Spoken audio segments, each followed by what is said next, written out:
WWE inspired ആയിട്ടുള്ള ആദ്യ Indian cinema കാലെടുത്ത് വെച്ചിരിക്കുന്നു. മലയാളത്തിൽ നിന്ന് നമ്മുടെ സ്വന്തം മോളിവുഡ് ഇൻഡസ്ട്രിയിൽ നിന്ന് ചത്ത പച്ച ദ റിംഗ് ഓഫ് റൗഡീസ് എന്ന പേര് കൊടുത്തിട്ടുള്ള സിനിമയുടെ ടീസർ കുറച്ച് മണിക്കൂറുകൾക്ക് മുൻപ് പുറത്തേക്ക് വിട്ടിട്ടുണ്ട്.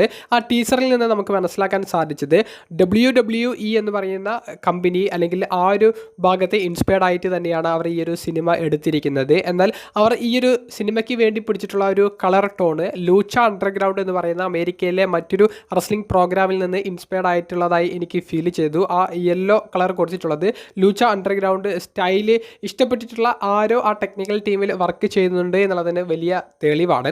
അപ്പോൾ ആ ഒരു ടോൺ പിടിച്ചിട്ട് വന്നിട്ടുള്ളത് അവർ ഒരു കുറച്ചധികം ആളുകൾക്ക് മാത്രം ഗേദർ ചെയ്യാൻ സാധിക്കുന്ന ഒരു സ്ഥലത്ത് വെച്ച് നടത്തുന്ന ഒരു പ്രോഗ്രാം എന്നുള്ളത് കാണിക്കാൻ വേണ്ടിയിട്ടായിരിക്കാം എന്ന് കരുതുന്നു. എന്തായാലും ടീസർ അടിപൊളിയായിട്ടുണ്ട്. അതിൽ WWE റെസ്ലേഴ്സ് ചെയ്യുന്ന moves, front drop kick, stunner, അതുപോലെ തന്നെ സൂപ്പർമാൻ പഞ്ച് തുടങ്ങിയ മൂവ്സൊക്കെ അവർ യൂസ് ചെയ്യുന്നതായിട്ട് കാണിക്കുന്നുണ്ട്. വ്യത്യസ്തമാർന്ന കഥാപാത്രങ്ങളുണ്ട് എന്നുള്ളതും അവർ കാണിക്കുന്നുണ്ട്. ഇൻട്രസ്റ്റിംഗ് ആയിട്ടുള്ള നല്ലൊരു കഥ ഈ ഒരു ചത്ത പച്ച നമുക്ക് മുന്നിലേക്ക് പ്രസൻറ്റ് ചെയ്യുമെന്ന് പ്രതീക്ഷിക്കുന്നു. കൂടാതെ മെഗാ താരമായ മമ്മൂക്ക ഈ ഒരു സിനിമയിൽ ഒരു കാമിയോ റോളിൽ വരും എന്നുള്ള ഒരു റൂമറും നിലനിൽക്കുന്നുണ്ട്. സ്ഥിരീകരണം ലഭിക്കേണ്ടതുണ്ട്. മറ്റ് താരങ്ങളുടെ ഒരു കാമിയോയും കൂടി നമുക്ക് പ്രതീക്ഷിക്കാം. അപ്പോൾ നിങ്ങൾ എത്ര കൂട്ടുകാർ ആ ഒരു ടീസർ കണ്ടു? ആ ടീസർ കണ്ടതിന് ശേഷം നിങ്ങളുടെ അഭിപ്രായം എന്താണ് തുടങ്ങിയവയൊക്കെ ഒന്ന് കമൻറ്റ് ബോക്സിൽ രേഖപ്പെടുത്തുക.